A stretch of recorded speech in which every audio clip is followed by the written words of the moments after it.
Same. Recording of me pulling the trigger on my nailer. There you go. Yeah, I'm 30 seconds in on my side recording.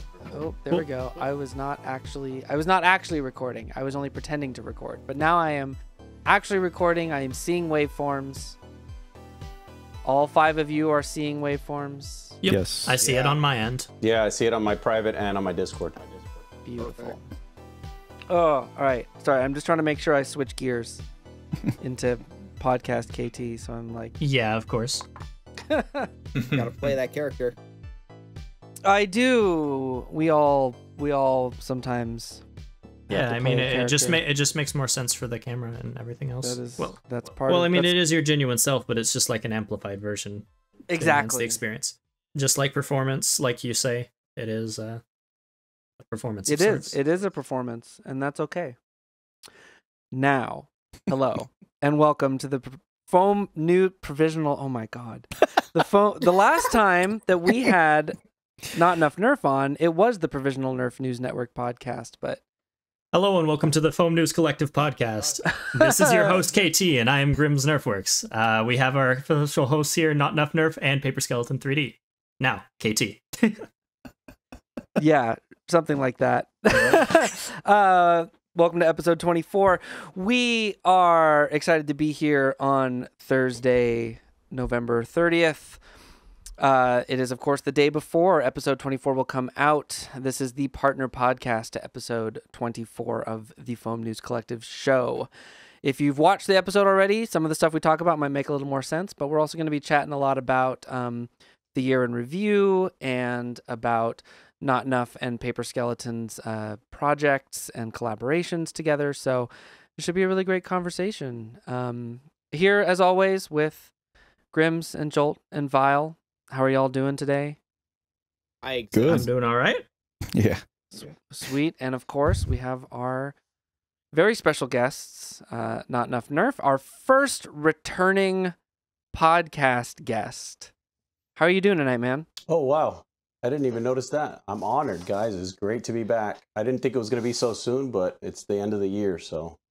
Yeah, I mean, it made sense to have to end the year with someone we're already pals with. Now, was I not part of the podcast at the time, or was I just not there for that recording? I can't remember which it was. It's been a minute. You weren't there. I think, yeah, I Okay. think you just missed that episode. Okay. I don't know. I can look up the spreadsheet, but Yeah, that's it's effort. fine for now. Do that Yeah. later. But this time you come with a friend. We also have Adam, aka Paper Skeletons 3D. Welcome to the podcast, my friend. How are you doing today? Thank you. Doing really good. I'm glad to be on the pod. So Stuff. we got a lot of look into Not Enough's background before, but I want to give the audience a chance to kind of get to know who you are if they aren't. Why don't you just tell the folks who you are, how you got into the hobby, what you do, what your whole vibe is. Yeah. Sure. Yeah, I'm a professional engineer. Been doing that for a while now, and found myself during the COVID time sitting at home twiddling my thumbs a lot. So I started maybe diving into some designs. I had a couple Nerf blasters sitting around because I have some nephews, and I wanted to be cool with them. So I also had a 3 or 4 3D printers at home, and so I just started printing and designing, and it slowly divulged into a whole thing. I had a Thingiverse. I was putting a lot of designs out there and getting some good feedback. So I then opened up an Etsy shop, and things have really just taken off from there, and just been a lot of fun designing things for the community. Cool. That's awesome. And of course, the connection here, for those who don't already know, Not Enough and Paper Skeletons 3D have a project together where they've developed a variation of the Griffin, which there's a variation of the Griffin called the Stapler, and then they made a variation of the Griffin Stapler called the Griffin Nailer. And the Griffin Nailer we reported on in some episode. I should have looked that up beforehand, but I didn't.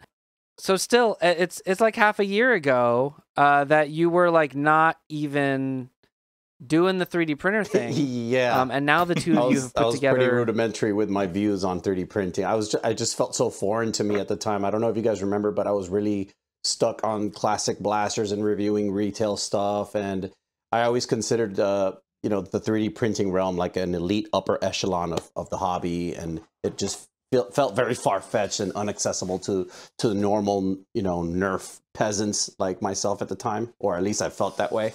Was that about the time you started reaching out to me, JT? Like, it was roughly a little bit a ways after that. Yeah. Okay. So what's it like? It wasn't near that time. Like connecting with someone on a project like this, and sort of forming this collaborative relationship to make a product. Because you don't live near each other, right? Like this is all an online thing, right? Yeah, definitely.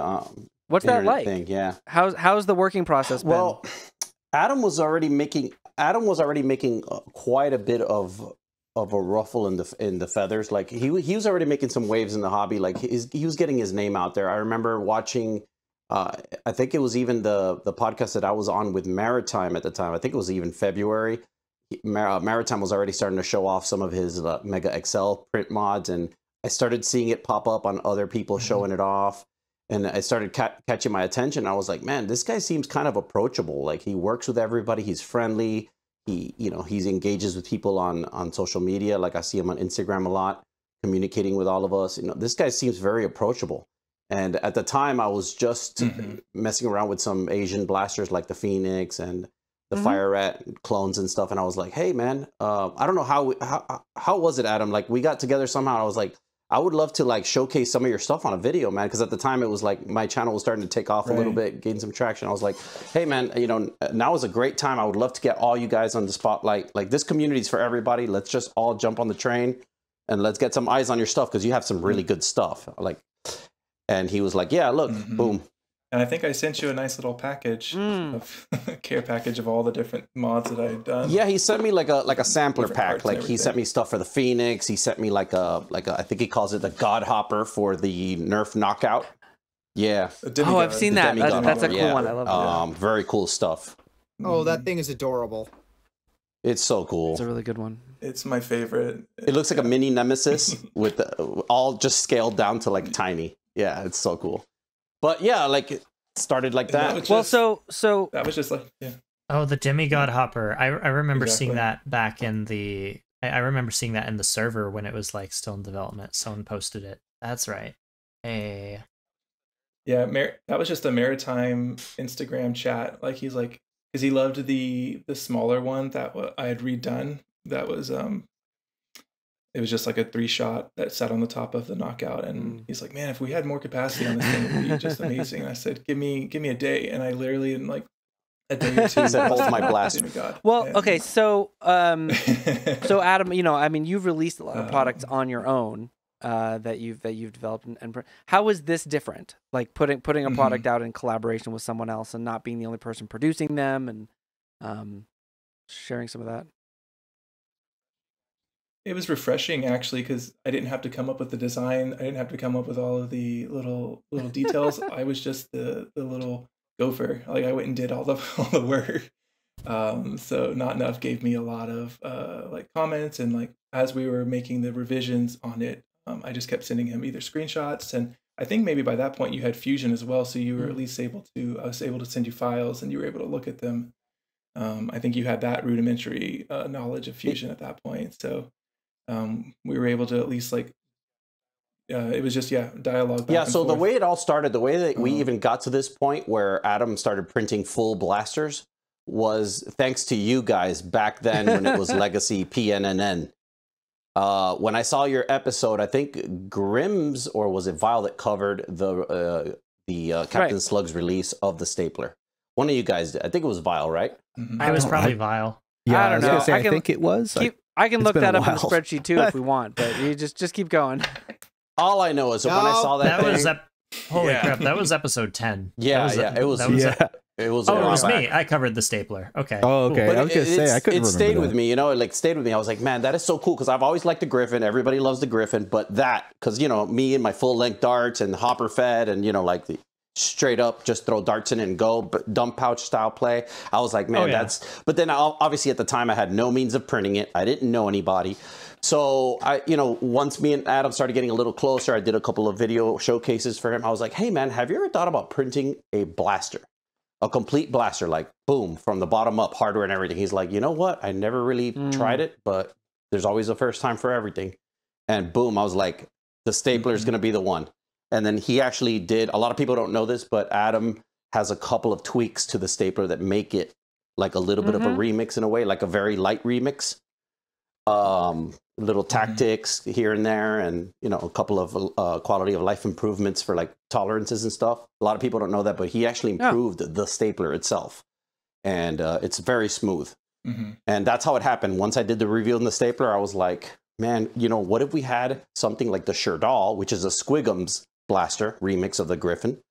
Of course, the Squigum is pretty much a computer that shoots darts. That thing has an Arduino chip. It's got select fire. It's got tons of code in it that you can just pretty much like a NF strike kit. You can do everything to it.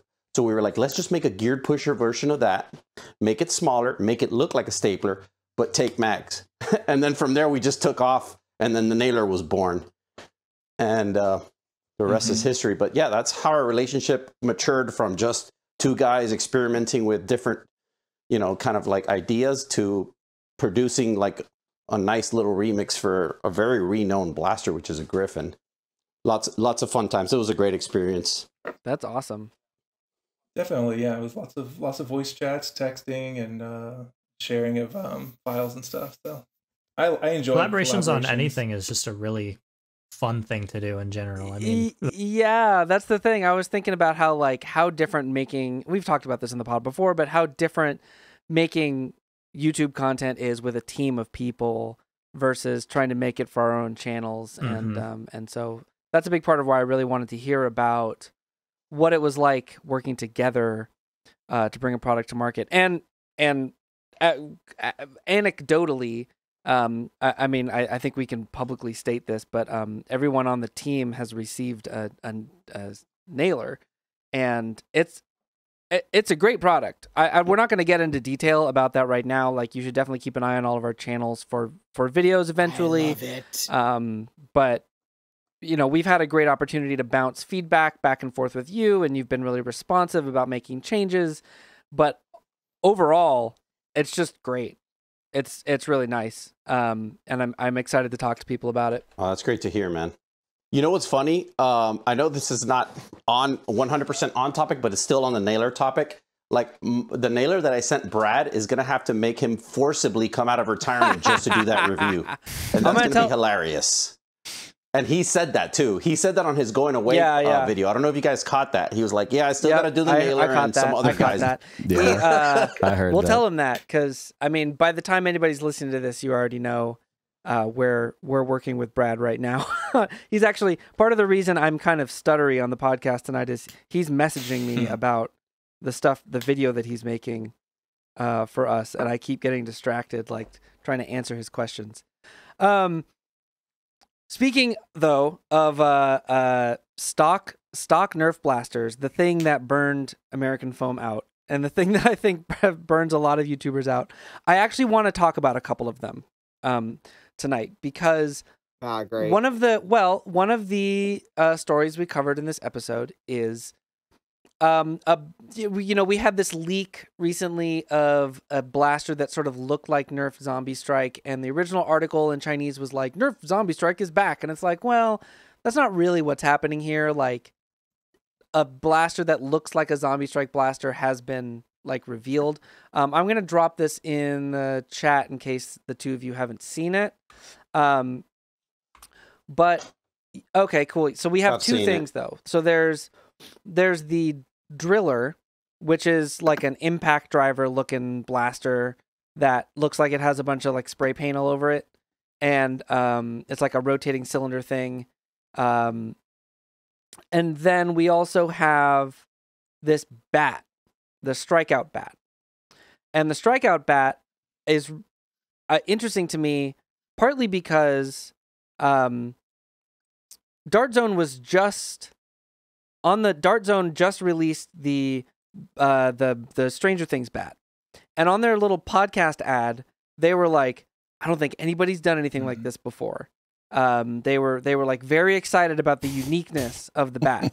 But Nerf has already made the Minecraft Stormlander, the hammer. There was the Thor hammer before that. Hammer. And clearly this was in the works at the same time.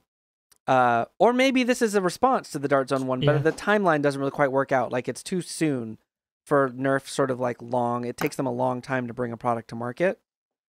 So I think that's kind of interesting. What do y'all think about these? Because it's not a true return of Zombie Strike, but it clearly is meant to harken back to Zombie Strike. So I have a couple of thoughts about this, and it's kind of, I'm probably in a weird spot with Zombie Strike. So with Zombie Strike, I loved the line and I loved the concepts. However, I wasn't a fan of the design that they were doing towards the end, because the cobbled together look was a neat concept. However, the stuff they were putting into the molds didn't make any sense. So you'd like see like a switchblade randomly inlaid into the blaster on like part of it. I was like, that doesn't look like it would go like that. But no, it was a cool line, and I liked the early blasters, and the later ones were also good. I just didn't like how the shell work was. Whereas these ones, I like. I also like how the shells are in the functionality, but I'm kind of torn on the screen printing. I noted this in my script, but I'm almost wondering if they're using the screen printing as a way to circumvent all of the complicated molding they used to do on them to keep costs down. I mean, I'm kind of all for it to an extent, because the whole graffiti look fits the aesthetic, but I'm hoping that's not every I mean, I'm also blaster, looking at the bat, and it has like the grip wrap that reminds me of the faux grip wrap on the hammer shot that a lot of people like to complain about. Obviously, gripping a plastic bat that looks like it's like a foot and a half long is very different from gripping a pistol grip, but you know, it does seem like there's some stuff going on in the other thing is yeah. See, I'm looking at this and it just looks ugly. Like, I'm looking at the driller and it just take. I agree. Ugly. I agree. I think the driller is kind of a cosmetic mess. I kind of have a pushback question for Grims, because in a world where products are identifiable by their aesthetic, right? Like in the sense of Zombie Strike, for example, it's I guess it's a genre that's meant to represent an apocalyptic landscape where people have to fight off zombies, for example, right? So how would they represent that if it was not? Because Nerf has done it in two possible ways in this clear scenario. They've done the molds with the makeshift parts, screwdrivers, like you said, switchblades, machetes, whatever, and then now in the form of a graphic. So what would be the ideal zombie blaster to you, Grim? So in my case, it wasn't necessarily that I didn't like the cobbled together look. It just was the cobbled together parts they used on the moldings didn't make sense as to where they were placed, if that makes sense. It didn't make a structurally sound looking blaster in a lot of places. So it's like you'd have something like barbed wire strapped around something as a structural piece, and it's like, I see what you mean. Like something you would grip, having barbed wire, so that wouldn't make sense because your hand would get cut exactly. Okay, but no, I loved the concept of it. Honestly, something in between the clean and the cobbled together look, though, something similar to some stuff you see out of like Rust, might be a solid middle ground. It would be cheaper to produce. I do like Rust, and it might look a lot cleaner, anyways, as a product. Either way, though, I'm all for Zombie Strike, even if it's not necessarily Zombie Strike coming back and seeing. The thing I was trying to note earlier, actually, though, is back in the leak we got back in episode 18, there were 3 blasters listed. We've only seen 2 of them. There's still one that's not accounted for. We have not seen the third one. Probably going to be a Joltoid. Yeah, it probably will. I was going to say the one thing I felt with this, you're saying it's a little busy. When you actually look at the mold, it looks, there was discussion. People were speculating what it was based off. Oh, it's based off a drill. It's, because if you look at the barrel, it kind of has the thing. It looks almost like a boring drill bit. If you look at the shape of it, it looks sort of like a drill, maybe like a heat gun. Like, it does have a little bit of texture on it. And the spray paint look is it can be busy for some people, and I thought personally this is the best opportunity with this ink line that these companies are going for. Where is the weathering? The weathering could be absolutely inked onto it, and it would do such good work for this if they would just do so much more, because you can sort of see it on like the little pistol on the bottom of the grip. it looks sort of like there's some mud or maybe some rust or something like that, but it's against a really bright like green color, but the rest of it then looks like spray paint. I think that's part of the reason why these don't look, I dare say, so good. It's because, like, if you look at the X-Shot skins, they always have like a blank background. It's not some weird loud color.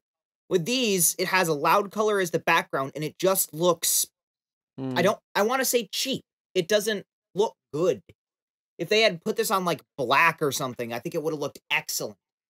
There's certain spots of it I like where it's like the graffiti, for example, it makes sense, but having the like chords that are noticeably on the drill or any of those other stuff be two-dimensional prints does, I agree with Jolt, fit like cheaper. On the topic of what the next blaster would be, it actually probably is less likely to be a Joltoid, because in the original leak back in episode 18, there were 3 products that were listed, one for 15, one for 20, and one for 25. And we have the 20 and 15 accounted for, but not the 25. Okay, now that you mentioned the price point, so it's gonna be bigger, it's more likely to be maybe a high. You underestimate Hasbro's ability to overcharge. I mean, it could be electric. A Jolt. It could be electric. Yeah, well, you know what I would love to see is another one of those. You know, we had those Zombie Strike blasters that like had like sound and light effects.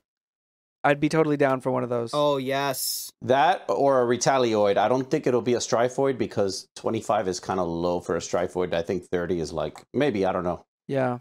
No, might be right there. All those Fortnite ones, man. Depends on how cheaply it's pretty made. Expensive.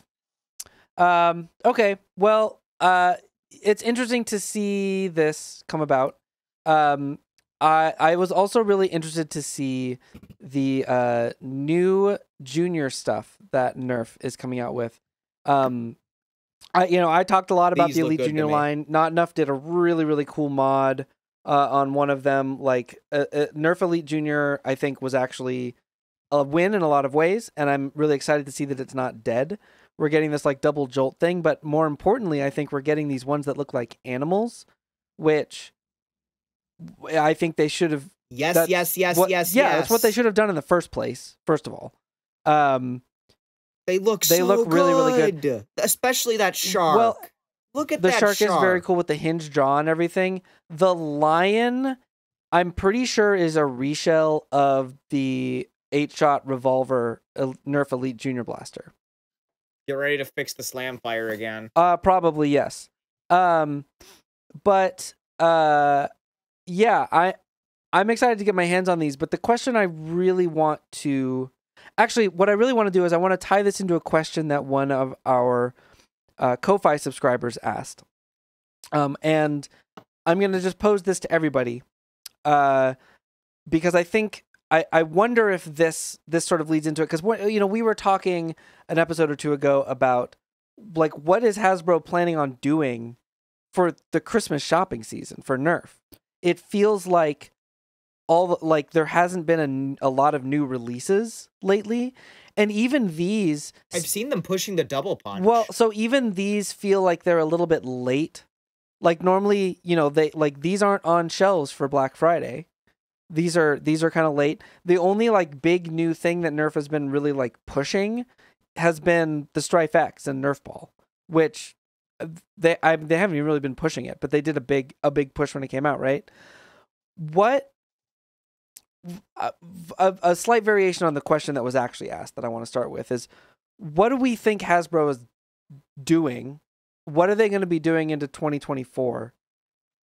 Honestly, I don't think they have to do anything, and they know it. And that's the problem, because Hasbro can print money literally just by putting products on the shelf. At this point, it's literally the badge. I know that they're probably putting a PR team together to start rethinking their strategy for like their low end stuff, their non-pro. Obviously, the pro was a big effort. Yeah. We saw that a whole year in anticipation, but we don't see. The only thing that I occasionally see on my YouTube ads is the double punch, some kid running around a field, and Nerf or nothing, and that's it. Very vague, very original Hasbro, and nothing out of the box, right, like you say. But you're right. They should be a little bit more aggressive with trying to get people excited about these blasters. I agree. I will say something interesting that I've noticed is, for reference here, I work retail our Nerf section has grown dramatically smaller toward the Christmas season. And even of the smaller amount of the aisle that it takes up now, more than half that space has been taken over by X-Shot. Huh. So what little shelf space Nerf even had is already being taken, at least where I work.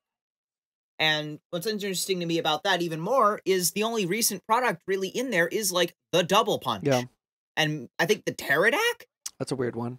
So like most of the stuff is just older releases. They just don't have anything new. I feel like the X-Shot releasing the Rage Fire was kind of like a big move on shelf space just because it's the biggest thing they've had in a long time. Oh yeah. One thing I've been noting, which is kind of related, is that I've been watching Amazon listings for a while because Amazon will post how many have sold in the last month, right? And the thing I've noticed is the top sellers have been the Double Punch by a landslide with over 20,000 sold in the last month. The next up in line is the Moto Blitz, the screen printed blasters, occasional Gelfire, and Elite Junior, and that seems to be what they're pushing the most. Anyways, so ever since the Moto Blitz, it feels like with the Elite 2.0, the occasional releases we do get, like in the case of the Double Punch, they're trying to make them nicer, not what Elite 2.0 used to be, and they're actually selling quite well. Then you have like the odd case, like the old Elite 2.0 Commander is selling oddly well, but most of them has been what we've been seeing more of from Hasbro is like anything with screen printing, the newer Elite 2.0 stuff, and Elite Junior and like one or two Gelfire blasters are selling really, really well on their Amazon compared to everything else. They do have a lot of Gelfires that are doing really poorly though as well on their Amazon comparatively. I will say things like the Commander make sense to be selling well. It's just like the Strong Arm and the Maverick before. Oh yeah, their Strong Arms are also selling well, so I'd almost consider that like a not something that should be considered compared to the rest of the analytics, since those types of blasters just sell well in general. Yeah, they stay on shelves longer. Like I said, work retail. I believe the Commander and maybe the Trio are the only ones left of the original release of Elite 2.0 that I still see on shelves. There's always Commanders because they just fly off the shelf. That makes sense. Yeah. I mean, let me shift this to the real question, which was asked by Blaster Time. Thank you for being a supporter of the show. The literal question was for a prediction: what will happen in the blaster market in 2024? And he's kind of just looking for open, random predictions of the next year. I would suspect, talking about Hasbro and talking about this, we're talking a little bit more about the consumer and kid side of it. So maybe we can also address, what do we kind of expect out of the hobby and more quote unquote pro side of the market. Well, do you guys think anything from the special Nerf line where they do like the Galahorn and all that? Do you see anything else? Suspiciously, no. I'm almost wondering if, because of all the criticism, if it's just been like put in the closet for a little bit. I mean, or something. I think that we're forgetting honestly that they just released Star Trek, the Magic the Gathering one is about to come out. Suck. And they are bad, but that doesn't mean that they won't be commercial successes. The Star Trek one will be, because the Star Trek one is just gross.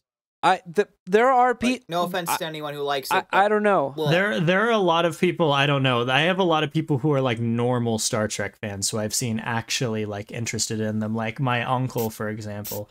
I know he was looking at it, and I know other people who are more interested. So I don't think, similar to the Star Wars one, it might not be as popular in the hobby, but it might be outside. And it can bring people into my guess would be probably similar to how I was saying with what I'm noticing is selling well.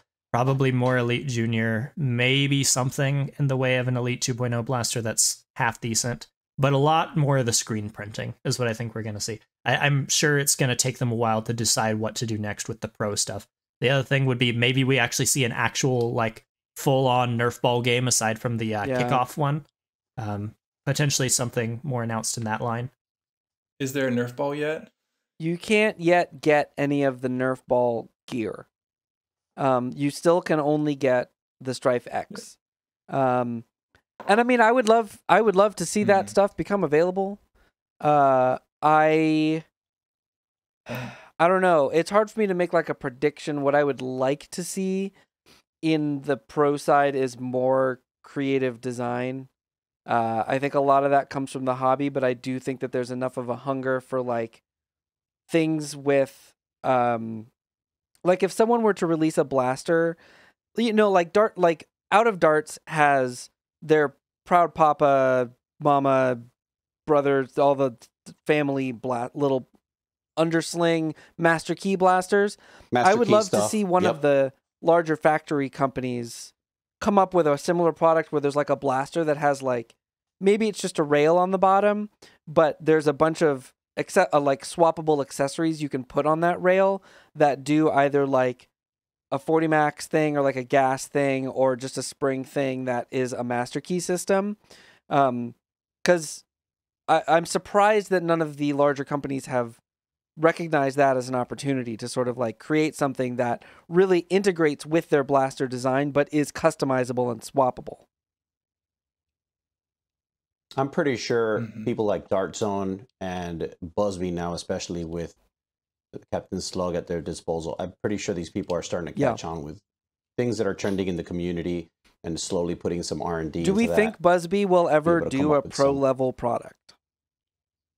Oh, for I sure. think they had said no. It's that's what I had heard is that they had said directly when asked about this that they said no, that they will not be doing it. Maybe in the interim, but eventually I think. Fun fact here, they technically have done a proto product. Ignoring the salt blasters that are 14 plus, the Tryon is actually made in Busby's factories. So that is true. That is true. Yeah, so that is true. I mean, maybe that's their Busby Pro is just maybe that's their way around it, right? Maybe they're just like, we're gonna like get in on that market by partnering with someone else and not have it involve our brand name. That makes sense to me. Maybe they would just want to keep their demographic to the younger kids. Yeah.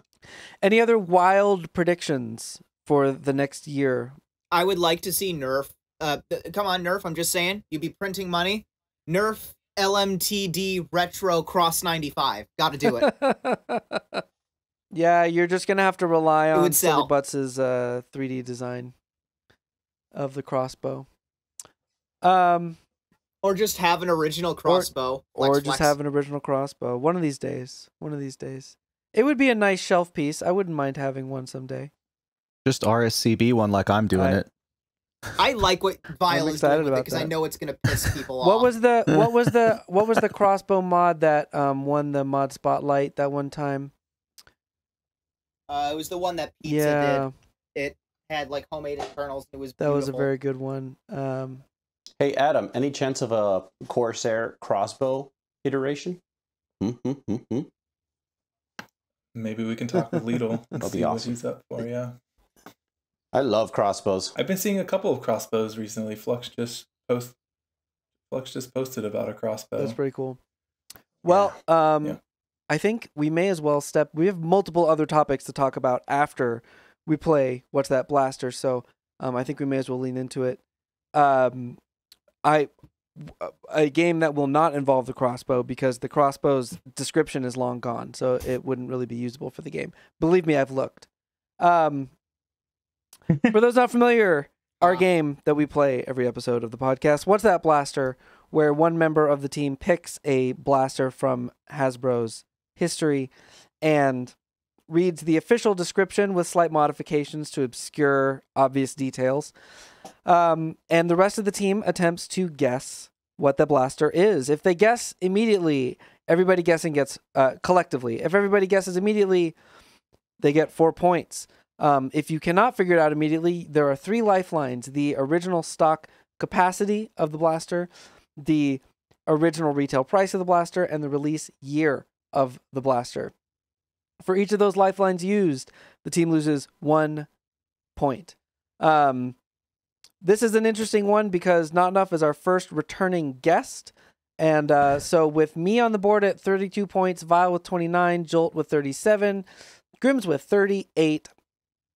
NotNuff was our first guest to get on the board with 3 points. Dart Sweep, Nate, Captain Xavier, and Perry all have 4 points, and American Foam has 2. but this would put Dart Sweep well in the lead as a guest, if the team is able to get it. Now, this is a tough one. I'm picking this week, and I've got 5 people guessing, all of whom are hobby knowledgeable. Like last time we had multiple guests, it was Nate and Dart Sweep, and Nate was very upfront about he's like new to the hobby. And so, I only had 3 people really, and someone wasn't there, I think. No, wait. Yeah. So this will be challenging. We'll see if this works. If it makes you feel any better, I'm quite tired, so I might not be the most helpful. I get that. We'll see. Okay. We'll see how But everybody, everyone gets the game. I think we're ready to go. Everyone ready? Okay. Yep. Here is yes. Here. Let's let me do make it. sure that the lifelines are all here. Okay. Yeah. Okay. We're good. Sometimes I pick one and I forget to check for the lifelines, and then someone asks for one, and I'm like, oh, I actually don't know that. You weren't supposed to do that. You were supposed to guess it right away. Customize the Nerf series blaster name Blaster for any mission. This Nerf ammo blaster includes an attachable scope and attachable barrel, so you can create different blaster styles as you gear up for Nerf games. Go lean and mean with the core blaster. Add the scope to line up your targets. Add the barrel for distance targeting. You're ready for whatever the battle brings with the blaster name Blaster. The revolving drum has a capacity, fire, capacity, ammo in a row, then reload fast from the onboard ammo storage that holds number ammo. This Nerf series blaster comes with number official Nerf Elite ammo. Oops, I gave you something. Oh well. Eagle Point RD8. Capacity darts load into the drum, and number darts to store in the blaster. Take aim and send the darts flying through the air up to 90 feet, 27 meters. It has 3 tactical rails to add Nerf accessories, each sold separately, subject to availability. Eyewear recommended, not included. No batteries required. Nerf and all related properties are trademarks of Hasbro. Yeah, I was going to say, I agree with Joel. It's probably the Eagle Point. And the only reason I say that strictly is I know for a fact from looking over the stuff before when I was trying to pick one, Elite 2.0 commonly always calls out that it has tactical rails and makes very clear what accessories it comes with. It's always in the language. Well, what also tells me it's a recent blaster is it very specifically says official Nerf darts. It's calling that out. It's a revolver that is customizable. Those aren't all that common. And it has dart storage, which the Eagle Point does. So I'm going with it. It's the Eagle Point. Final answer. I guess I'll wait to hear everyone else's opinions, of course. It's funny. I feel bad for this, but because of my review backlog, I actually have an Eagle Point box in my room where I'm in right now. And as you're saying the description, I'm looking at the box. I'm like 10 out of 10. Okay, wait, hold up now. Don't tell us. Wait, here's what I want to know. Why are you reviewing the Eagle Point in 2020 in like December of 2023, my guy? Not necessarily that one that I'm reviewing, but I'm organizing stuff. Like pile up the stuff that I'm reviewing. So it just happens to be in here along with I think it's a Spectrum and Elite 2.0 Flip 8. Like I have a few random blasters in this room right now where I'm organizing, and I'm just looking at it. I'm like, yeah, 4 darts on the rear stock. On the right side and 4 on the left side, that is 8 dart storage. Okay, so far so good. Got a scope. Okay. Got the barrel attachment too. And you'd think it'd be like a recon or something, but no, stop. We got 4 modular ways you could set it up. Oh yeah. Yeah. Go ahead, Grims. No, I was gonna say it just lines up too perfectly. Yeah. The other thing is about it when you say that it's only the scope and the barrel, and it does not have a stock attachment. That actually clears the board of so many revolvers that are out there. Because the Spectre and anything else. A lot of them do. Isn't it just a Spectre and the Commander that have a stock attachment anyway? Or are there more revolvers that have a stock attachment? That was it. I'm pretty sure. Okay. Yeah, it still pulls a lot of the revolvers, because when you're talking about a revolver with a barrel attachment and a scope being included, that's where it's like that's way easy. Yeah, that really cuts it back. So I guess in my case that's final answer, Eagle Point. Yeah, we'll go with Eagle Point. Adam, do you have any objections? Green light. I think you guys nailed it. Yeah. Get it? Nailed it. Nailed it. Nailed it. Oh, whoops. You are correct. It is. Yes. I was Good job, hoping. Joel. So the last time that I like really fooled everybody was with the sly shot. I was Yeah. hoping that I could go with a more recent one again, and pull that. But I forgot. Really, really good point that most of the other revolvers like this that have attachments have stock attachment points, and this explicitly does not. It has built-in storage. So that. You see, Adam, the speed in which That Jolt really does- responded. This is a He 19-year-old responded kid. halfway He's a through the walking description, man. Nerfopedia. Come on. Hey, Jolt, aren't you happy you didn't call in sick? Jolt at 41. Well, Jolt would get points anyway Jolt, because we were giving Grim points when he wasn't here for a while. So, but that means NotNuff now goes up to 7 points, and we get to put Paper Highest Skeletons scoring guess. Adam on the board. on the board at 4. So NotNuff is now the guest in the lead. Congratulations. Yeah. And Paper Skeleton started out better than I did. He started with 4 because we used a lifeline when I was on the first time. So 4 is a good start. It's max all right. points. Well, I'm gonna hang on to the other 2 that I considered because I need to be like Vile and have some stuff lined up for the future. Because I need to not be scrambling to pick one. Speaking of max, segue anybody? We're live. We're good. We're live. We're saved. And we All can right. cut this part out. All right, folks. Nothing happened. Absolutely nothing happened. The podcast is continuing to go This normally. is a perfectly professional Perfectly show. normal. Didn't have any problems with no at all. issues whatsoever. We've been doing this for a year. We know exactly what we're doing. We never make mistakes. And now we're ready to talk about the Dart Zone Max Solo, which All right, raise your hands. How many of y'all bought it on the Cyber Monday $10 deal? I was going to. I'm kind of broke right now, so I just Yeah. I mean, how many? I'm always broke, so I can't. I bought 2. I bought Nice. them before, so there's no need for me to get more. Rip. I definitely have a cart on Walmart with 2 of them and 2 of those primetime batteries and a couple of those dollar packs of Mega just to get it up Oh, over yeah, I got the over Mega the shipping too. limit, the free shipping limit. So Get as many as you can. They're so cheap. So with the Max Solo, I am reminded of the Rival Pilot, which when that came out, there was such a fast response creating mod kits and parts for it. And I think that often happens whenever we have like a powerful single shot blaster like this. And I'm wondering what everybody's thinking about it. Vile has it in hand. I've seen a lot of Who has it in ones. hand? Who has it in hand? Vile has it in hand. I have as we 2 in know. hand. I have it. No, I have 2 in hand right okay, now. so the 3 of you do. Yeah. What do you think so far? I don't. Mine are still. Well, yeah, I mean, Adam Paper Skeletons has created parts for it already. Would you describe that in detail? Because we added it into the show, but it's sort of a quick segment and like a segment about a lot of them. Would you explain yours a little bit more? Because you have this like twist lock system with existing barrels. Yeah. So I made a little twist lock, which is similar to maybe something like Auto Darts has for their Proud Papas and all that stuff. But it was just like my own design. It's all just convergent though. Like we all are on the same wavelengths basically for this. But it's just a bunch of different twist lock barrels that I had for like the Game Face Try-On, the Fate. I did a couple different ones for the Fate as well. And so just to keep with that so that if anybody has purchased any barrels from me, I was like, hey, let me put this adapter on the Solo as well. That's a really cool idea. I like that a lot. I mean, like a folding blaster like this is a really cool way to have sort of like an adaptable, sort of pocketable. They're bigger than I expected though, right? Vile, like seeing them in your hands, I was like, they're actually quite chunky.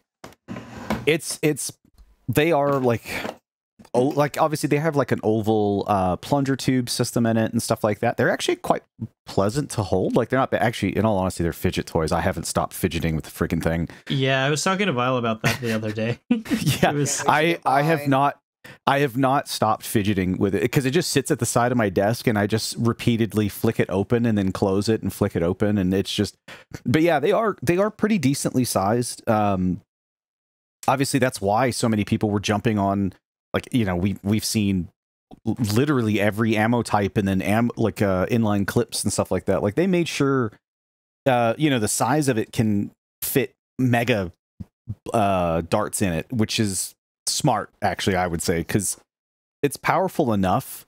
You know, you're going to get kind of almost standard mega performance out of it with most of any of the mega barrels that are out there that at least that I reported on. So, and it's anything that's breech loaded like that. That's sort of like why the Pilot did so well. You have a breech loaded system. It makes modding these such a cakewalk. Like, it is such a breeze to just do something random, whether it's inline or a different ammo type or something goofy, because the plunger tube basically is its own system. You can, when you unscrew it, the barrel just comes off, and now you have an entire plunger tube system that you can just work with, and you have a screw point to actually connect all of that to it, you know, and a latch and everything right on the top. And I even it didn't make it in, but I did find later on that somebody did put an extended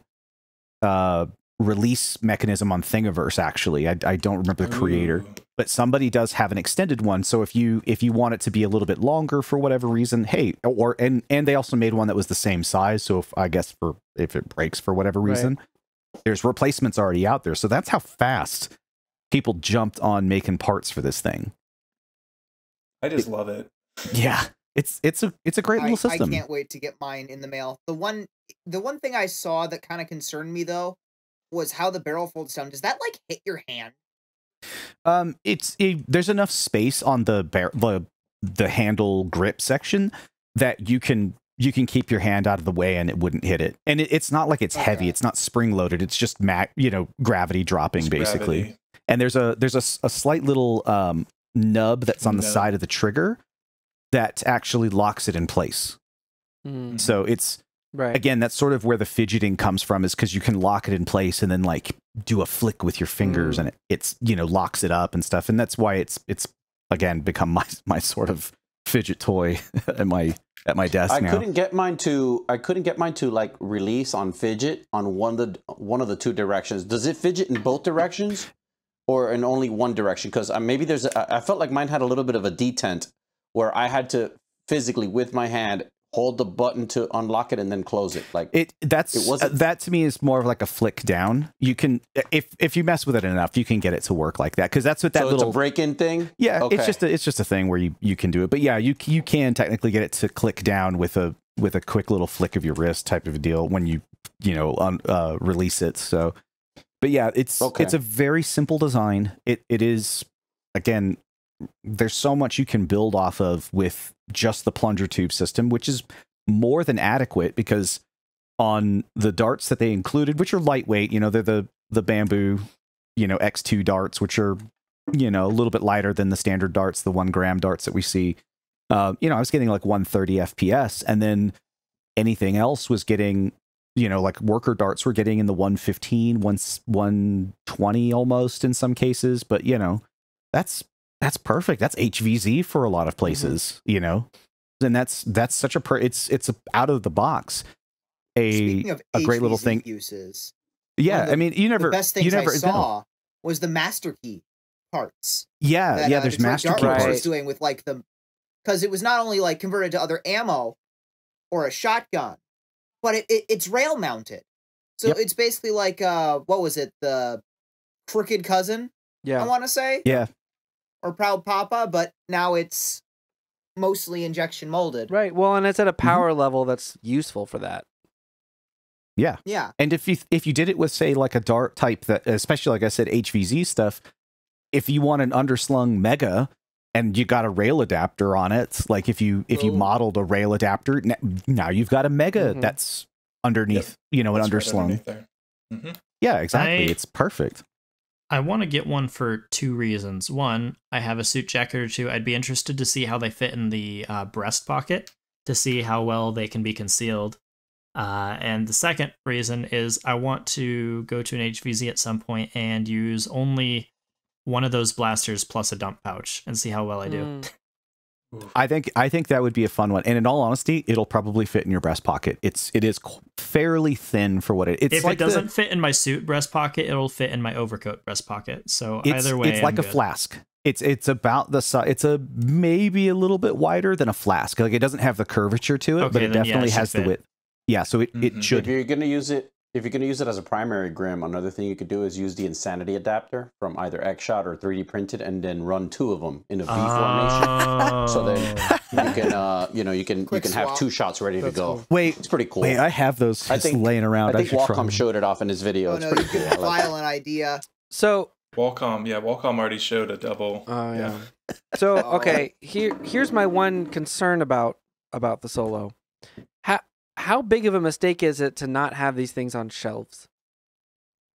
Huge. These would sell like hotcakes. Yeah, it's a big missed opportunity for sure. Yeah, well, absolutely. Maybe this is a first phase. Maybe this is just a trial to see how successful I'd like it to is. believe that. I feel like this is such an obvious product. Like this would so sell. Like they already sell the flywheel blasters that hit almost 100 on the market. Yeah. So if they just weren't as focused as the is still on the market, because the Aeon Pro probably sells really well because it's really affordable. It's lasted longer than the Nexus has. Right. The weird thing to me is they're trying to like claim with the performance it hits 120, which only works with the darts they include. So if it's a problem of it hitting too hot, why not be honest about the performance? Include your other darts that make it hit lower and then put it on shelves. Like it just sounds like a much better marketing strategy from my perspective. I mean, if they could put the Aeon on shelves, the Aeon hits harder, so it shouldn't be a problem. Yeah. I don't understand. If you look at the box, when you get these in hand, right, you get it inside of a box, and then you open it up, and it's a sealed box, which could actually be put on shelves. It's not like it's impossible. So maybe this is just a first thing of, getting it to the market so we have it in warehouse and we can ship it, and then maybe they'll put it on shelves. I mean, there is a possibility. I'm wondering if the reason why they're not putting it on the shelf is because it's not under the Adventure Force branding.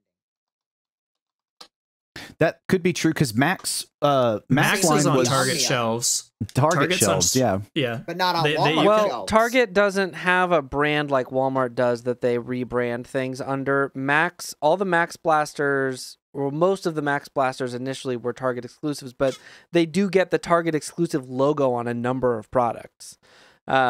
Yeah. So I don't know. I mean, like, because Walmart has sold other Dart Zone Pro products not under the Adventure Force name. There was a version of the Mark II that they sold that way. Yeah, but all that was only online. Same that, with the but exactly, Pro. that was also online only.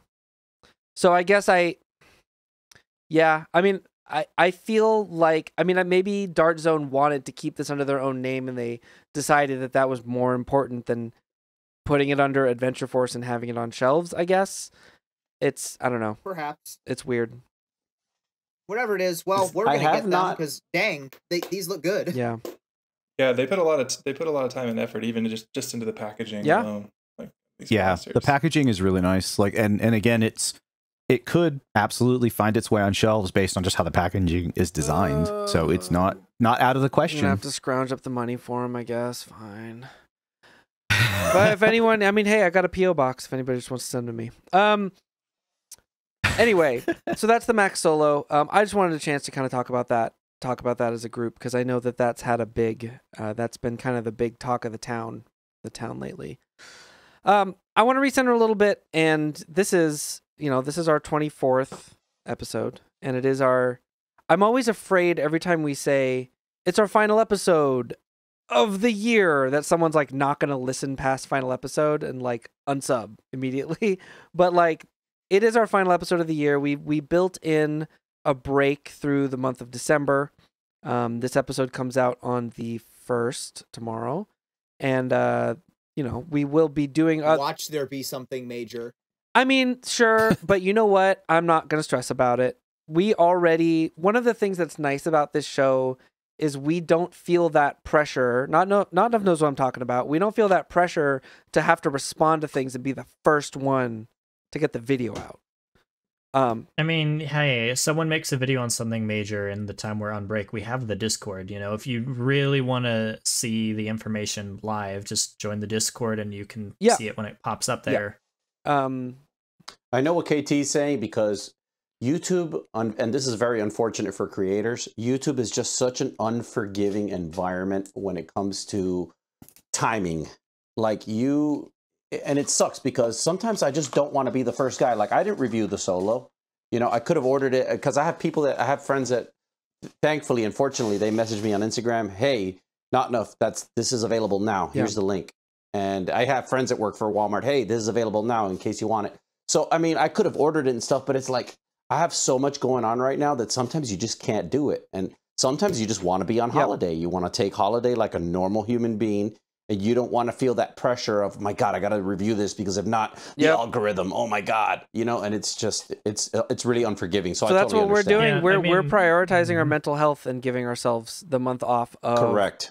I mean, we're really only skipping like one episode. I think technically we're squeezing in an extra week in there before we come back to the next episode. I don't remember what date we decided to put the new episode on, but yeah, because I think other than me, who's had to take a couple hiatuses off the show for a little bit, everyone else has been going all year since we started in January. And I mean, technically it started the year before when we started planning all the way back in like October of that year. So it's been a while. Yeah, well, I honestly think you guys are going to be okay. I mean, the majority, the bulk of like video games and toys normally get announced prior to like the big Black Friday weeks. That was our mentality. And I think we're over that. Yeah, that was our mentality about picking December. And just, you know, there's more sort of like family stuff going on and we're a little more busy. And I don't think any manufacturer's trying to announce something in the middle of December. It's just not and marketable. January is also kind of a dead month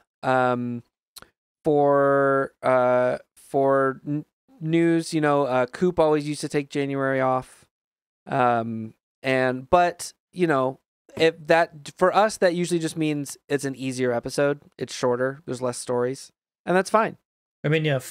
Funny that us starting in the middle of January, the month most people take breaks from. Yeah, but that's okay. Like, I mean, that might be good for a show like ours. It was a good start. Because for us, well, okay, so this gets into this being our last episode. We actually kind of took it as an opportunity. We didn't really discuss this, but it kind of turned into this, an opportunity to experiment with a bunch of things that we have wanted to try on the show. And we just kind of did a lot of them this episode. And I just kind of wanted to run down them because we didn't necessarily like announce them or like go really clearly through what they are. Normally new changes are a lot more baked than this. Yeah. But it feels good. It feels really good. Yeah, it felt good. Probably, and for those looking at the outline, I'm not going to go in this order. You know, we're talking about the most obvious thing to most people will be that we have a guest presenter. And this actually came about just because Jolt has been not feeling well this week and wasn't able to record. And so, but we turned it into an opportunity. And Brad, American Foam, who recently decided to stop making YouTube content as American Foam, but is still into Nerf and still into the hobby. He's doing the charity live stream with World Foam Alliance. Like, he's still here.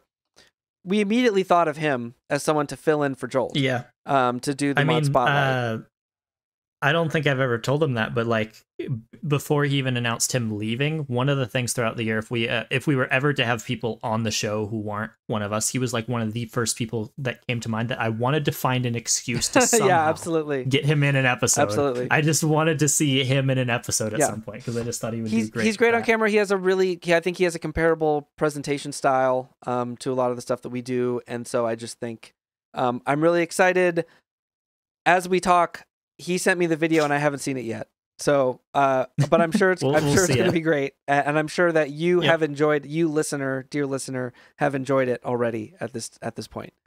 But this is something that we've talked about for a while, is having periodic like guest presenters. And so this is sort of our first experiment with that. So we'll kind of see where that idea goes in 2024, how people react to it, and how it feels. We also covered some products that we historically have decided not to cover And this is a little bit of an experiment too. And so far, looking at the segments, it feels good. A lot of this is stuff that is created usually in Asian markets, often by Chinese companies, and isn't really available to American audiences in particular. Sometimes that stuff is a little more available in Europe or in Australia. But this time around, we covered stuff by Phantom Toys or Phantom Tech. Vile did a deep dive on Phantom Tech because it was like, this is a company that we've known existed, but like just didn't really know a ton about. And I feel like we know a lot more now. Yeah, it was an interesting one.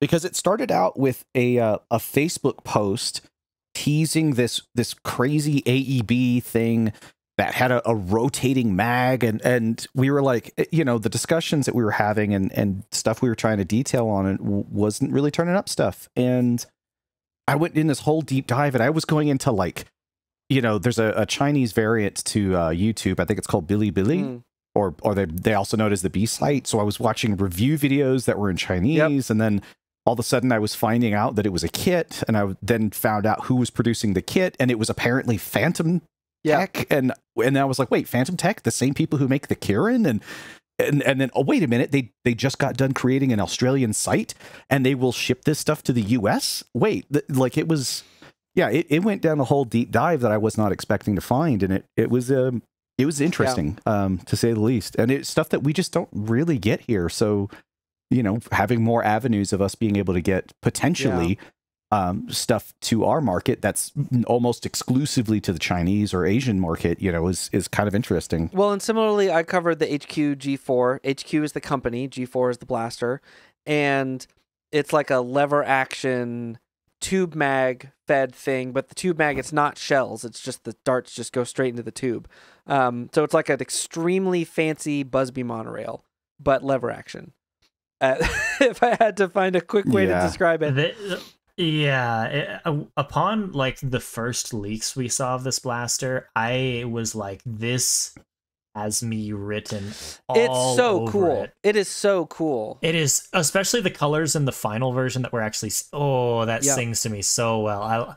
I need one. And I need one. Not only did they manage to fit a mechanism that's really cool in it, but it also, with how they anodize the metal and mix the translucent parts on it, it's still very clearly toy. Yes. And I love it. I went to great lengths. Not great lengths, but some lengths to make sure I edited some of the like internals action photos into the video or the footage from, because again, like Vile, I was like watching reviews in Chinese, not able to understand anything, trying to decipher what was going on. Shout out to 79th Jedi in the Discord, who often hops in and helps us with translation stuff. And we'll just watch videos and sort of like give us the cliff notes, which is really, really, really helpful. Thank you so much. But I was able to sort of extract meaning from that, and there's some really great footage in there. So hopefully, I would love at some point to be able to sort of like connect with some of these creators and figure out some way to, let them know that we see them, and because they, because you go down the thing and it's like there's this, and then right next to it there's like a recent Nerf blaster being reviewed. Like they're getting all that stuff. So yeah, it was kind of stepping into a world that like we're always aware of this stuff, but we're usually like stuck in the production rotation. And this comes up. And we decide, we're not going to cover this, and it's like, okay, well, I have no more time for it then. And so like it doesn't go past that, but actually having to dig in and figure out like what is the actual name of this Chinese YouTube creator.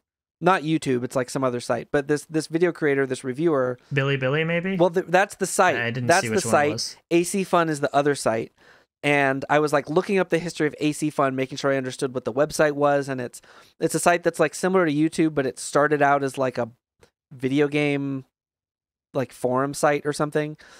Anyway, no, I have the names of the creators. I'm not trying to pronounce them, but I have the names of the creators credited in the video in Chinese, and then with like the Google Translate of it on there. So fingers crossed that that's accurate enough, but I didn't want to use people's footage and not give them credit back. And we'll link back to the videos on their original sites as well. So yeah, that's been a whole new exploration, and I'm really curious what people think about that. Part of our idea behind covering this stuff, historically we've said we wouldn't cover it because people can't get it anyway. And sometimes some of this esoteric stuff is like so firearm-like that we aren't comfortable putting it in video.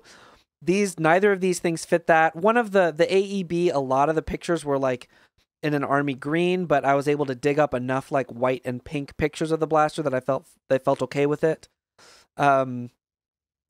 But yeah, I think part of our thought process is we're a news show. We should let people know about this stuff. We could be the catalyst for one of these companies being like, oh, people in America know about our product. Maybe it's worth finding U.S. distribution.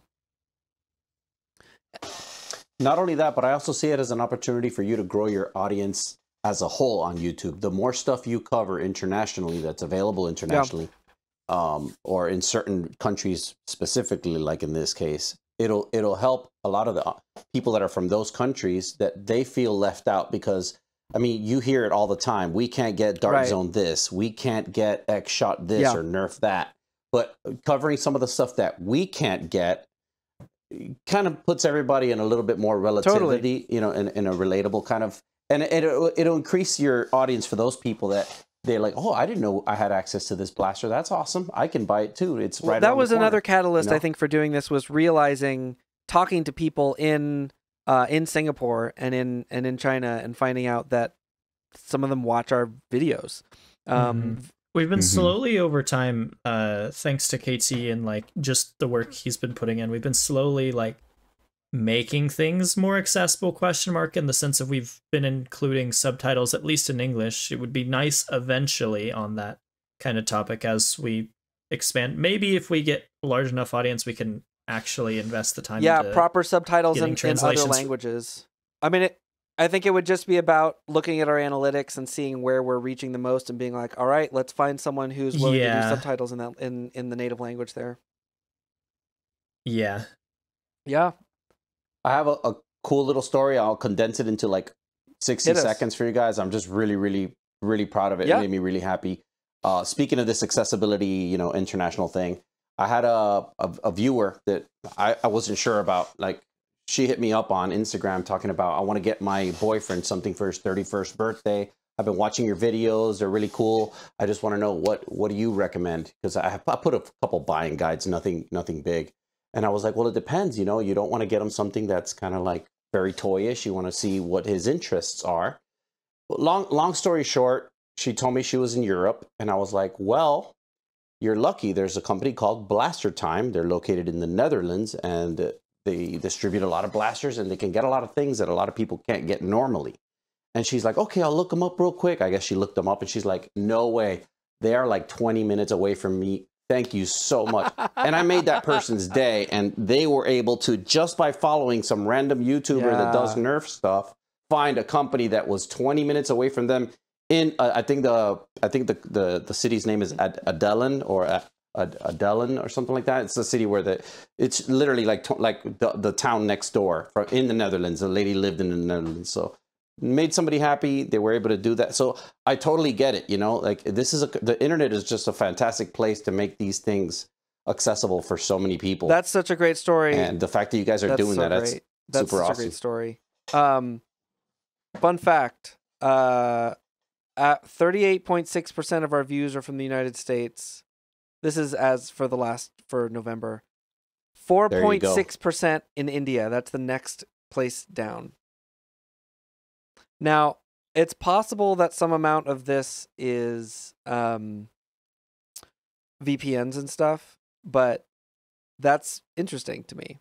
So 60% of your viewer base is international? According to this. Wow. I mean, there's a lot of breakdown. It's like 4.6% in India, 4.4% in the UK, 4.1% in Canada, 3.6% in Mexico, 3.1% in Australia. Yeah, it's all spread out. 3.0% in the Philippines, etc. Kind of little. That's That means it was about typical from at least what I recall from when I was doing videos for a while. You usually have like 50 to 30% in the United States, and then it goes down to like 2% in every other country to like 4%. That's what mine is like. It was like 50 in the US. But that's cool though. That means that there was a huge void for Nerf news in general all across the world. And you guys were filling that niche. That's awesome. My next highest was always like the Philippines or Canada. They always swapped places on my old analytics. Yeah, they're pretty active. So I mean, I guess we'll just put the shout out right here. If you are interested in helping us with subtitles in other languages, hit us up. Because I mean that would be really cool to be able to provide that and start to offer that. I mean that was the reason. I think it was Nerf Taiwan. That was the original reason why I'd subscribed back then. Is because even before we were doing the news, I was always researching that stuff and looking for everywhere. I was putting feelers out everywhere I could to learn the stuff ahead of time to talk to my friends about that stuff with. And I remember I stumbled across his channel, and in the early days, he put in the effort to manually translate to English everything he said in the video. Right. And it was like, I could actually understand what was being said and understand the news that I was getting from there early. And I really appreciate it back That's then. pretty wild. Now, does the YouTube caption tool have multiple languages, or is that the reason you're seeking people to do it because YouTube doesn't do that? It will do an auto translate, but like I already don't trust. It's not going to be accurate. Especially because of the kind of content we do. It does not understand the blaster names. It does not understand names of creators. It'll say some funny stuff. I know. Like, you think I'm gonna say Taffy of Caramel Designs and it's gonna get that right? Absolutely not. It is going to think Taffy is not a name. Nope, it's going to be a Starbucks drink. It is precisely correct. That is precisely correct. Adam, we could probably get Domo to do the German, right? Or Sataki, maybe. Or Marcus, yeah. Yeah. For sure. And then take it from there. Start with the main languages, French, German. From there. Again, I think it's based on the audiences that we're trying to reach or that we think really need us. Because a lot of people in those countries, they learn English alongside. Yeah, I was just thinking as they do in Singapore. Right? Like Singapore, English is an official language of Singapore. We were dealing with that with the little Black Raisin story where it was like, oh, all these police reports are just in English. Like, that's weird. But now I understand, like, oh yeah, like they, just because of whatever, it's as much a main language there as.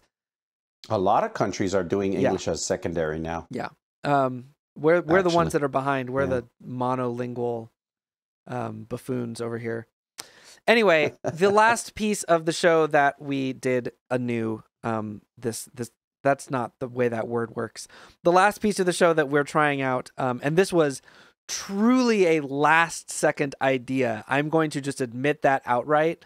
This was like, we were coming down to it and there were a bunch of stories and we were like, we're really just going to put these on the cutting room floor? Like, are they really just not going in this show?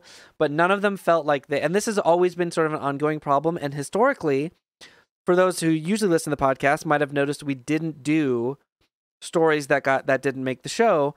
The reason for that is every story made the show because we did a new segment called that we are tentatively titling, although I am getting more and more attached to this title. And I know Grim was saying, I think that he was as well. I like this title personally. We're calling this segment. I prefer. We're calling the segment Half Lengths, and it's too perfect. It just fits so well. It does feel really good. I was like, that's the one. It does feel really good. That's the one. It's similar for those who remember This Week in Nerf. It is similar to their segment Rapid Strikes, where it's rapid fire delivery of a bunch of stories that are interesting, worth reporting on, but don't really have enough meat to put a whole segment with like visual gags and multiple images and all that stuff. And it's literally just me standing on the other side of the camera with like one or two pictures, 2 sentences every single story. And it feels really good. It feels really good to know that everything is in the show. It's a lot easier than just sitting down to write a script that may only end up being 4 lines long maximum for something that other stuff could have gone to, and it just makes it a lot quicker. Yeah. So that feels. If I ever do something like that, I'll just call it dishonorable mentions or something. Well, cause, I mean, yeah, because we, I didn't want it to be, they're not lesser stories. They're just not they're like, sometimes it's like, oh, this thing was announced, and we want people to know that it was announced. But like, we generally hold off on doing stories until the thing is actually released. This gives us a place to say, like, here's a prototype of something. Like we did, I talked about this. There's like a prototype of a 100-round short dart drum. And it's based on Ezekiel's mythical drum, but it's not the same. And normally we would skip a story like that and just keep an eye on it. And when it's an actual product, we talk about it. But with half lengths, I can spend 2 sentences on this mythical drum, slap a video next to my face, and we're done. And then people find out about it. And that's, after all, the goal of the show is we want, like, we're supporting the hobby by like helping like new projects, we talked about both of the fundraisers. It's just like, we're trying to make sure people know and trying to build hype. And as a designer too, just knowing that people are interested, it almost makes you want to finish it as well. Yes. Yes, exactly. Because if we can tell people that a thing could potentially exist, and people go, oh, the person that's making it is definitely going to want to be like, oh, well, I better finish this. I definitely want. Exactly. How about situations like The Alchemist? I know it's an outlier, but something like, let's say Silly Butts doesn't want to finish it, time and resources. He's like, he'll let the community see what they can do to perfect the product, for example.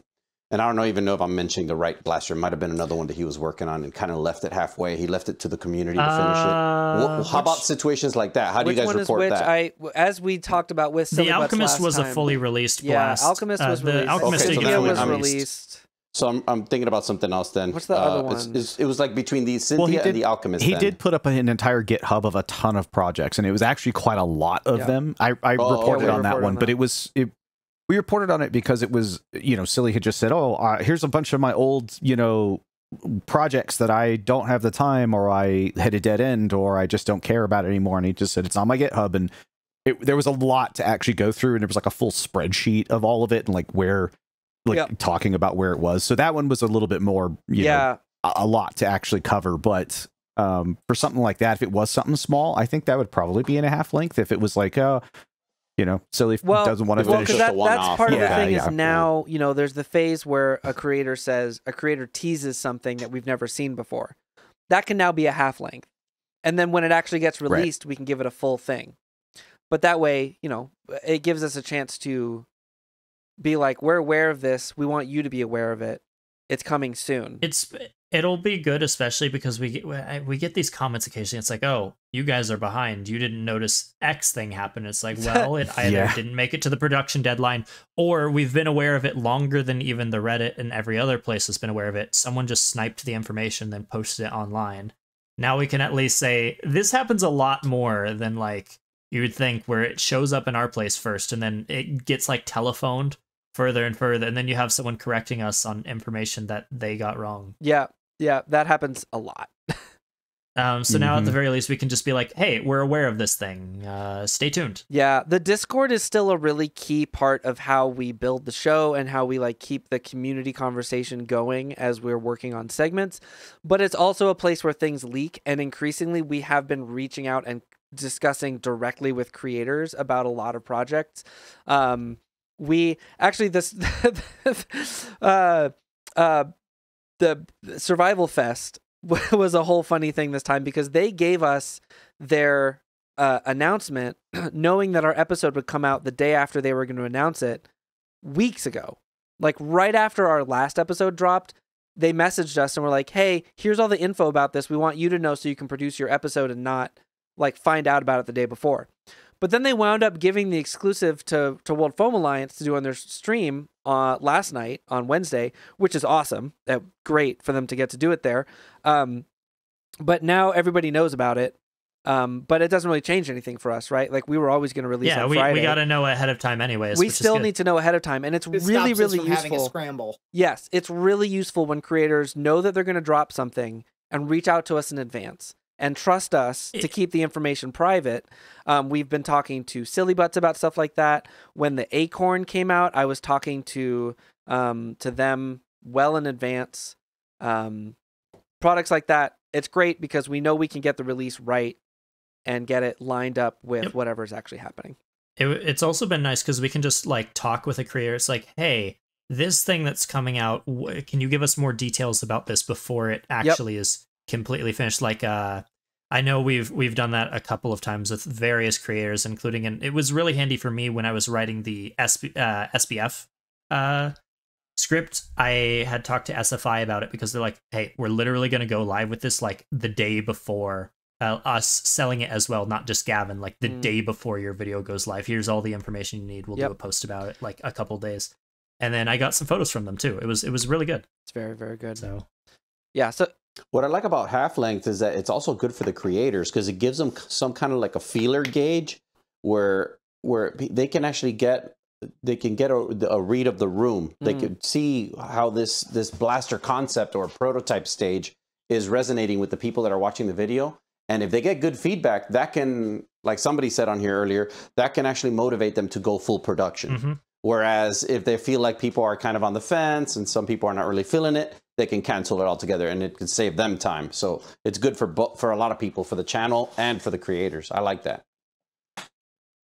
Yeah, I'm excited about it going forward. I feel really good about it. You know, we'll see how the reaction is. Please, if you have seen it, hit us with those comments. Let us know what you think of the sort of tweaks we're making to the show as we go. We'll be perpetually tweaking the show. That's the nature of this. Like, we're always going to be looking to like, how can we improve? How can we improve behind the scenes? How can we streamline the process? So we're just constantly kind of like building the show without running ourselves dry. But I think half length is a really good way to give more information value, more benefit to the community without really increasing our work. So yeah, let us know. Work smarter, not harder. Exactly. I want to close by talking about charity stuff. And actually, before we even get into this, Grim, I don't know if you want to talk about the fundraiser that you're a little more closely involved with. Yeah, sure. You're welcome to do that. That would be great. So for those of you who are at home watching, you've already seen my segment on the Corvette charity drive. It's our 4th annual one, and I was actually having the pleasure this year to help out with it. Not necessarily with all of the organization, but I helped gather some of the sponsors and spread a little word out and help script drafting for stuff. It's been good. I love helping out the Go Slow Taco with all their stuff with that. However I can. So it's been nice to work in almost a more official capacity about it. But they're raising money for the Joy of Socks. It's a perfect pairing for an HVZ group to be aiding a organization donating socks to people experiencing hardships. It's also one of the most under-donated things to shelters. And it really, really helps, especially in the winter times, to keep people like a little bit more comfortable, keeping the chance of frostbite and such things a lot less likely. And this year, if they meet their goal, they will have donated in the last 4 years a total of around $10,000 to the Joy of Socks. We're already at just about a third of the way through the goal, actually, now. I just got an update like a couple minutes ago that we just almost passed the $1,000 raised mark, and it's only been a couple days that we've started. Nice. But that's awesome. We've been having a good time with it. I'm really happy for this year because for those of you who've seen the video, we have a lot of stuff. We have a lot of stuff that's in the drive this year. We have a Strife X signed by the designers. Dart Zone sent us some of their blue Nexus Pros, which were influencer exclusive. You couldn't buy them. We have a camo and a gold Nexus Pro, Tomcat, a Striker, a Thunderbolt. We have a Seagull from Containment Crew, a Silly Pistol prototype from Silly Butts, and a Monkey Mods Firefly, and a bunch of Discord gift cards, not Discord, gift cards from SFI, Foam Pro Shop, and Out of Darts. They were really generous. Yeah, we have a lot of stuff that you can potentially win for donating. Each $10 donation gets you an entry. If you haven't already, I'd highly recommend donating. It's a really good cause in honor of a really cool dude who is a really big part of the hobby, and you can win cool stuff.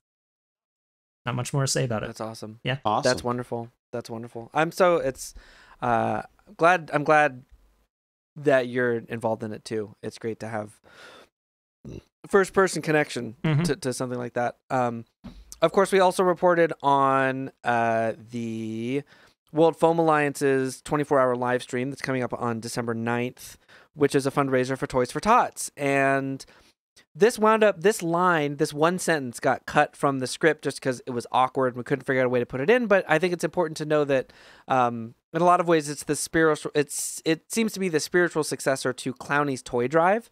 For those who've been involved in that in the past, I did a little short video about it a couple years ago. Clowny hasn't really been up to doing it every single year since starting it, maybe like 6 years ago. And so this is sort of just a different approach to doing something similar, but they're still going to have, a donation drive and a raffle and prizes being offered similar to that. So both worth checking out, both worth giving to, and good opportunities to just like sort of hang out with and connect with folks in the hobby. So for my sort of chill closing question, we're reporting on these two great fundraiser events, and I want to ask you to design your ideal charity event and fundraiser. Where would you run it? You want to do like an online event? Would you want to like do an in-person thing or a hybrid kind of situation? And what imagine you're a celebrity on Jeopardy or whatever, and you have to pick your charity. What are you raising money for? I'd say homeless people. That'd be a good one. So with mine, I had given this a lot of thought. So I read through the outline beforehand, so I've been thinking about this actually the entire time we've been talking. The obvious answer, of course, would be the Corvette charity drive that's already existing. I really like that one quite a bit. It's why I like helping out with it. If I had to choose something a little bit more personally, it might be something of a cross between this charity drive and Nerfing for Autism, but it might be about mental health awareness and prevention for suicide. Maybe some kind of event similar to Nerfing for Autism where there's actually a field we put on games, and then the actual raffle, something like that, for you can win prizes for donating to the cause in general. So that way, even people who aren't there can still win something potentially and contribute. I think that would be a really cool thing. I wouldn't know the exact organization that you'd go to for something like that. Yeah, but if I had, I don't expect anybody to have researched the precise organization. If I had if I had the connections and the ability to put on an event like that, that would be kind of what I would want to do as someone who struggles with that stuff constantly. It's something I feel definitely can always use more awareness to and more help with. I like that. I could definitely relate. It feels like almost every other day, I have another new friend of mine telling me, hey, I'm just not feeling all there. Mental health is it's like a plague. It's taken over, and we need to create some awareness over that. So I think a toy drive or a blaster drive or something dedicated and aimed at primarily something mental health related would be a fantastic way to not only get people into the hobby, but get their minds off of, the daily stresses of life and help the cause. I agree with Grim on this one. I like that. So I was going to say, me and KT, well, KT, you've also helped, because we know a lot of other people on places like Twitch and streamers. We've helped with either charities, or we know streamers who have helped with charities. I've been helping to run a charity, which we just got done. I talked about it not that long ago with another streamer on Twitch that does breast cancer awareness. But one that I really was kind of sad about is one that's for the first, it's called the 12 Days of Streaming. And the one that I'm kind of sad that I'm not taking part in this year. It's just I've got unfortunately too much in personal life kind of going on to help with that. Was the Starlight Children's Foundation. And last year, what I like about it, I love group events. I love personally being in charities where there are a lot of people taking part. You get to meet so many amazing people that way, you get to meet other communities that way. Again, other people who are taking part in it, whether it's streamers or creators or whatever. And what we had last year, we had and that was probably one of my favorite, was just seeing the sheer magnitude of it. Starlight was a charitable organization that what they do is they get things for children that are in the hospital.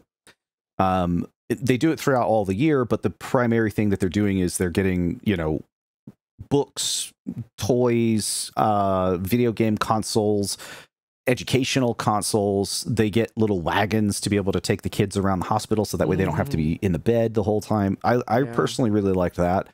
And last year I was in a very large group, raised almost, I think total, it was like $40,000 as a whole for how much, because we were part of the group had a lot of people partaking in it. So I really loved being a part of that. And I got in because of actually the person I run the breast cancer charity with. So I would say for me, that one's probably, it's funny to say, you're like, what's your favorite? To be honest, it's ones that I actually participate in. I personally just really like them because it's reasonable. They're always just, you never know what you're going to find, and you never realize what you're going to do, because you always have, especially when you're growing up, you always want to help a lot of times, right? You want to help with this, you want to help with that, but you don't know how. You never think that you're going to make a big difference. And then, I was a kid who was in the hospital for like a week, especially because I'm for anybody who doesn't know, I'm diabetic. I've been diabetic since I was 12. So, and a lot of the people that I've grown up with were like, yeah, I had to be in the hospital for X amount of time and that. And when I saw this organization, I was like, you know what? This is a really good one. And they do a 12 days of streaming event for the first, 2 weeks or so of December. A lot of these streamers actually will start earlier than that. And it's a really, to me, it's a really fun one. And it's the same thing. You're trying to get kids who are in a position or in a place that's could be scary. It could be under things that they're going through, because they might be there for life altering things, like obviously like I was, and you're trying to not make it such a bad place. And especially during a time like holidays, when a lot of these kids should be home or should be with family or should be enjoying their time, you're trying to get stuff like this for these hospitals. And a lot of times what they'll do is they'll even make, game rooms. I had a game room actually at the hospital I was at. They had a little game room, but volunteers had to come in, so it's helping to get things like that. So that way you're not just sitting in this kind of cold, lifeless room. They even give them like, the hospital gowns that have like fun prints on them, or like cartoon prints or whatever. So they're even trying to make it not so just kind of cold and heartless. Little things to make it feel a little more, and so for me, I more comfortable. Yeah, exactly. And that's for me, that's the big one. I kind of really sad that I'm not taking part in it this year, but I'm hoping that next year I'll be able to join back again, which would be really awesome. Now, is it, when you say 12 days, is it like a chain of streamers that get together and one channel does 24 hours and the next channel does 24, for example? Well, they have like a whole event. So there was so many people taking part in it. They have raid trains a lot of times. So if you're only doing an hour, or in my case, I do 8, usually when I'm streaming on the 2 days that I typically stream, they will give me a target, and then I will raid into this person and they raid onto another. And they have like, since there's so many, there's a lot of people raiding into one another. And if one of them for some reason can't stream for whatever reason, they'll just change the target.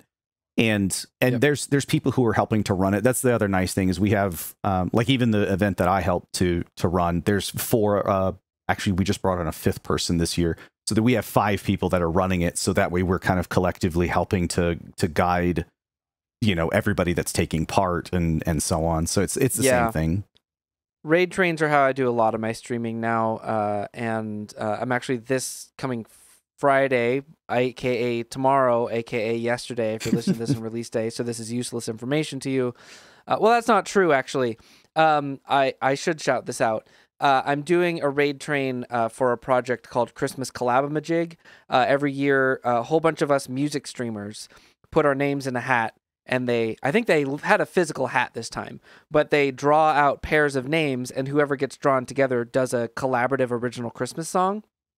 Oh my God. So I did one with a musician, Dana Baker Music, who streams on Twitch as Dana Baker Music. And we made a song together, and all the songs that people made are going on an album, and that album is being sold, and all the proceeds go to Doctors Without Borders. Oh, that's a good one. And we're also Like the sound of additionally that. just taking donations during a raid train that will happen to celebrate the release of it tomorrow, December 1st, which is also Bandcamp Friday for anyone that buys music on Bandcamp. Bandcamp Friday is like most months. The first Friday is a day where Bandcamp skips their fees and gives it all straight to musicians, which means if you buy the album on Friday, which it was yesterday, okay, well, that part maybe is not very useful. But if you're listening to this on Saturday and you're looking for something else to do after this, and you don't feel like going to Vile Stream, you can catch up with the Doctors Without Borders raid, the Christmas Collaborative raid train, which I'll probably link to down below.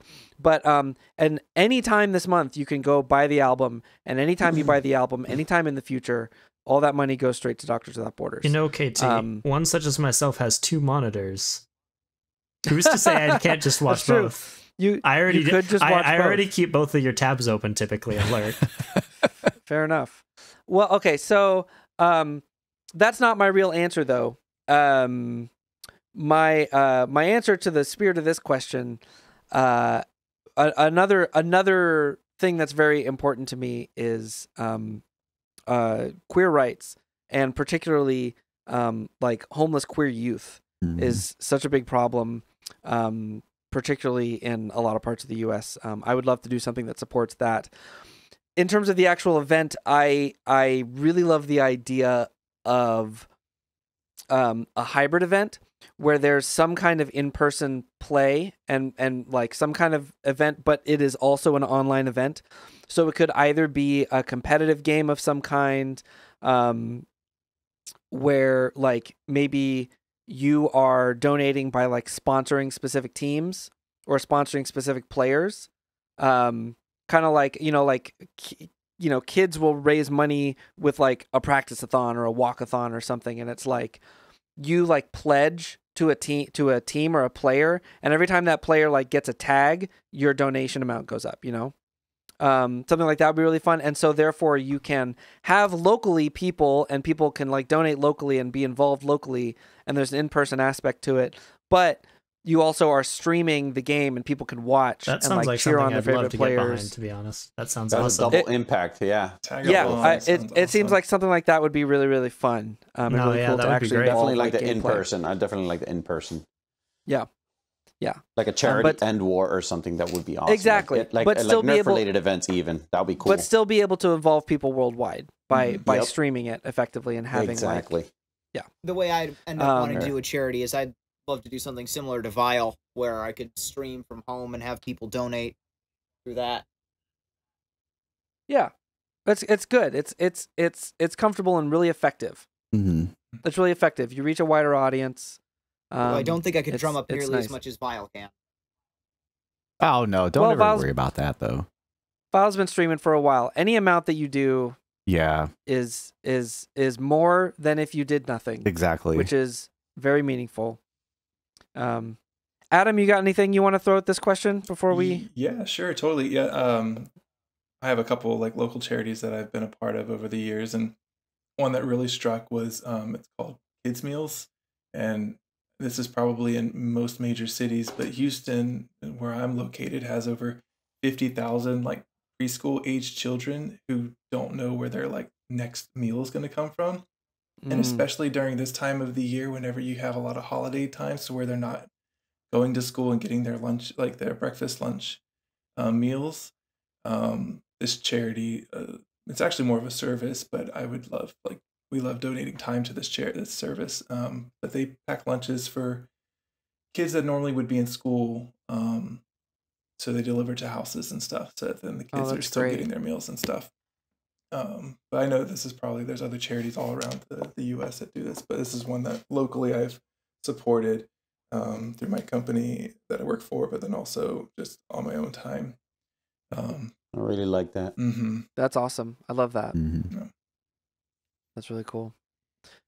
Well, on a much more subdued note, we normally end, but I think that's appropriate because this whole year has been quite an adventure, launching this channel and kind of developing it into what it has become so far, because we are so far. Emphasis on so far, no longer the provisional so emphasis on so far. Yeah. This isn't the last thing that we'll do this year. We are releasing a bunch of recap videos. We'll be doing videos like taking every news story of a 3D printed blaster being released and putting them all in one video. We'll be doing all of the mod spotlights in one video. Things like that. Sort of like AT's so editor it's cut. sort of like so it's sort of like a recap of all. I'm also going to do one of just like all the visual bits we did. Oh, just yeah. back to back. Not even the whole story, just like just the visual here's the gag. joke. Yeah. Yeah. You know what else would be cool? Like a podcast highlights reel. That might be fun. Man, funny moments and stuff, So one thing I really need to do, and you're putting me on the spot here, and I'm saying it publicly, which means I'm going to have to wind up doing it. And this might be something that we try to work into the workloads for next season. Is I really need to do those little podcast previews and just like pick some of the like juiciest moments of the podcast and have them play on like Instagram reels. I need to. Yeah. I really need to do it. It's just a lot when you're like editing the podcast to have to be like, okay, I gotta stop. This is one of those. I gotta like capture it. I gotta set it aside and come back to it. You know what I mean? I don't do the main episodes anymore, but I still know how to edit. I could potentially work with you on that, so that way we could maybe tackle them together. That's true. That is, as bringing it back to the beginning of the show, that is what it's all about, having a team, to not have to carry all the weight on your own, and to get to have someone to bounce things off of. I like to think we work quite well together, especially like I had a blast when we were designing all the new graphics for everything. That was fun. That was fun. Yeah, working as a team has been really gratifying. As I know, NotNuff and Paper Skeletons, that's been your experience as well. And so maybe we can all be inspiration to more folks in the hobby to sort of build these connections and make teams, even with people disparate and far apart. We've actually, we've talked about this one other time on this podcast with, or more than one other time, but specifically I'm thinking about Maritime Foam talking to us about all the stuff that he's done with Foam Blasted with Marcus. Mm-hmm. They've had a lot of really cool collaborations as well. So these things do exist. I highly suggest to anyone who like has things you want to do, that you want to create, that you want to put out in the world in this hobby. If you're feeling like you just can't get over the hump, find someone else who's got similar ideas and make it a team effort. Don't feel like you have to carry the whole weight of something like that on your own. Other people are going to want to get involved if you've got a cool idea, or even if you have a silly idea. Just chat with other people about it. Go for it. That's where the tactical greebles or whatever for the Crocs came for Maritime. He messaged me and oh really? Yeah. It's like, can you make something? And 20 minutes later, he had the files, and he's like, it would have taken me a week. So yeah, throw the ideas out there. So would you two, our dear guests, NotNuff and Paper Skeletons, tell the folks where they can find you? And where they can check out your collaborative project, The Nailer. I'm still on Instagram as my main social media account, on YouTube as well, and X, but not really that active on X, at least as of the time being, until they bump up their video platforming. But me and Paper Skeletons are very active on Instagram and our Etsy stores. I mean, the links are all in the bios. Adam, do you have another platform you work with? And I do post a lot just on Thingiverse, and I'm going to start porting those things over to printables as well in the near future. So, yeah. Cool. We will, of course, have links to all of those things down in the description of whatever you're listening to this on. I should also take that opportunity to shout out the Instagram for the Foam News Collective. We've been using it a decent amount, and I'm really bad about remembering to tell people that it exists. We do have an Instagram. Go check it out. We post when we have new episodes. We post little previews of stuff, and we also do mod spotlight sort of follow-up posts with extra details about some of the blasters that we get to feature, as well as our mod, our People's Choice mod spotlight, which I just realized I forgot to post on YouTube this week, which I need to do right now because it'll be late when the episode comes out tomorrow. Anyway, I like that how you guys are letting the people vote. That's actually a pretty cool touch. Yeah, it was. We went back and forth on it for a long time, but it's nice to kind of have an opportunity for people to speak their opinions about it, as well as, you know, presenting what we want to present, what Jolt wants to present. I think it's that we've also just grown enough to where we have a large enough vocal audience that it makes a lot more sense to do something like that now. Yep. So, and with that, make sure you check out Vile's streams on Friday and Saturday. I'm just doing this myself now. I'm not even asking you anymore. Vile streams on Twitch, twitch.tv/Vile_mods. Friday and Saturday nights, doing Nerf modding and hanging out, and we have a good time building silly harassing stuff. Yep, pretty much. And you know, I'm Family Foam Sport, Kinetic Turtle on most platforms. All of us have YouTube channels, link below. Blah blah blah blah blah. We've said this a bazillion times. Eating hot glue and printer filament. That's true. Jolt is now eating printer filament. How does the printer filament taste, Jolt King, as opposed to hot glue? I don't know. It's interesting to have a change from the straight hot glue. I would say hot glue is still superior in its taste, but that's not to say that the filament's necessarily bad either. It's a good taste. It seems like more of a texture difference, right? Like you got a little bit of crunch now. Yeah. I mean, I guess it depends on whether you're eating it hot or not. Yeah, definitely. That is the target question. It's all about the texture. But in my case, right, well, anyway, yeah, yeah. And in my case, I'm just everywhere, not working on anything yet. Maybe soonish, pretty soon. Other than that, though, I guess thanks everyone for supporting this silly little side project of ours over the year. It's been a full year. Yep. That's scary to think about. It has been. I know. It seems like yesterday everybody was just trying to get the Tryon in January, and here we are in December. Goodness, where has it gone? Yes, it's pretty wild. It's pretty wild. Great. Well, thanks everybody for a great podcast. Thank you everybody guys. for a great year, and we will see you. Yeah, we'll and to the audience, we'll see y'all in 2024. See you next year, everybody. Bye. Have a good one.